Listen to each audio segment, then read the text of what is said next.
Hello student, psychology study point में आप सभी का स्वागत है। बेसिक कंसेप्ट में अपन पढ़ रहे थे, आज मैं उसी को रनिंग कर रही हूँ। नंबर 41 है प्राचीन अनुबंधन, क्लासिकल कंडीशनिंग। अधिगम का एक प्रकार जिसमें कोई जीव उद्दीपकों को संबद्ध करना सीखता है।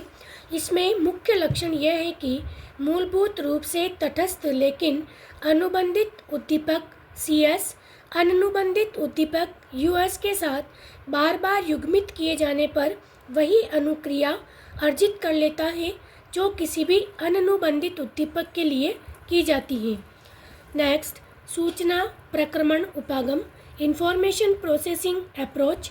एक उपागम जिनका इन बातों से संबंध है, व्यक्ति अपने जीवन संसार के बारे में सूचनाएं किस तरह प्रक्रमित करता है, किस प्रकार सूचनाएं हमारे मन में प्रवेश करती है, किस प्रकार ये सूचनाएं संचित की जाती हैं और रूपांतरित होती हैं तथा किसी कार्य को करने, किसी समस्या का हल ढूंढने और तर्कना के लिए इन्हें पुनः कैसे प्राप्त किया जाता है।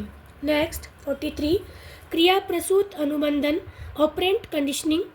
ऐसा अधिगम जिसमें ऐच्छिक अनुक्रियाएं उनके परिणामों द्वारा नियंत्रित होती है। इसको दोबारा बताना चाहूँगी मैं। ऐसा अधिगम जिसमें ऐच्छिक अनुक्रियाएं उनके परिणामों द्वारा नियंत्रित होती है। 44, रेखीय परिप्रेक्ष्य लाइनर पर्सपेक्टिव। दूरी का प्रत्यक्षण करने के लिए एक नेत्री संकेत जिसे हम समानांतर रेखाओं के रूप में जानते हैं, उनकी अभिबिंदुता का हम प्रत्यक्षण करते हैं जो कि बढ़ती हुई दूरी को बताता है। नेक्स्ट, असत्य ससूचक लाई डिटेक्टर। एक उपकरण जिसका उपयोग इस विचार पर आधारित है कि झूठ बोलने के साथ साथ प्रायः भय अथवा उत्तेजना के आंतरांगी घटक भी साथ होते हैं। जब व्यक्ति किसी के उत्तर सांवेगिक उत्तेजना के साथ होते हैं तो यह उपकरण उसे इंगित करता है।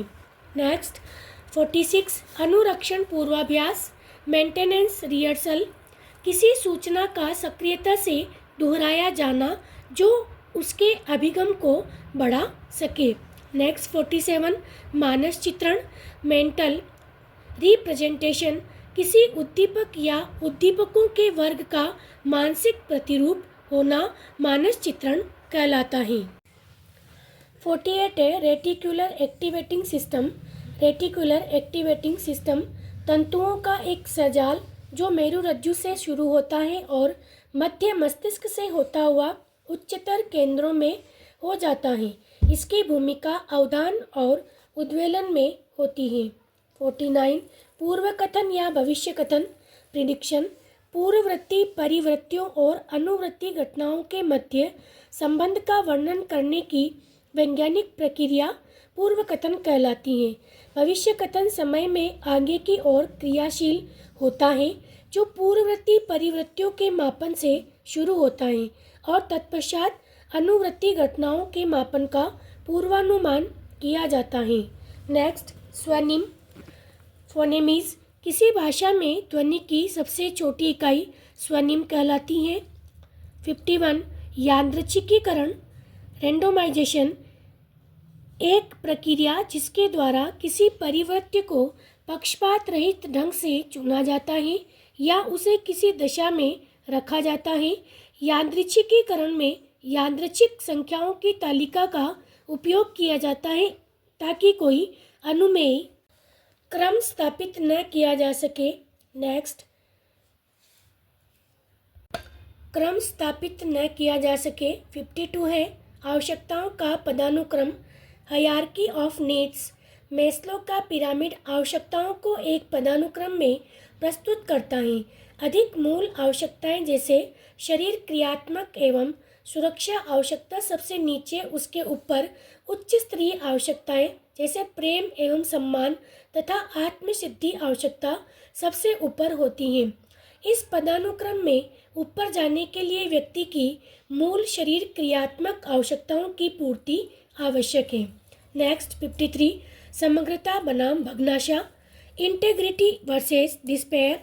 इरिक्शन की 8वीं तथा अंतिम विकासात्मक अवस्था जिसके दौरान व्यक्ति यह मूल्यांकन करने के लिए पीछे की ओर देखता है कि उसने अपने जीवन के साथ क्या किया।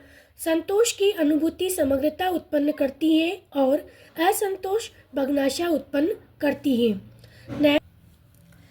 नेक्स्ट 54 चेतना कॉन्शियसनेस, अपने मानस की सामान्य स्थिति से अवगत रहना, विशेष मानसिक विषय वस्तु की जानकारी अथवा स्वयं अपने अस्तित्व के बारे में अवगत रहना चेतना कहलाता है। Thank you.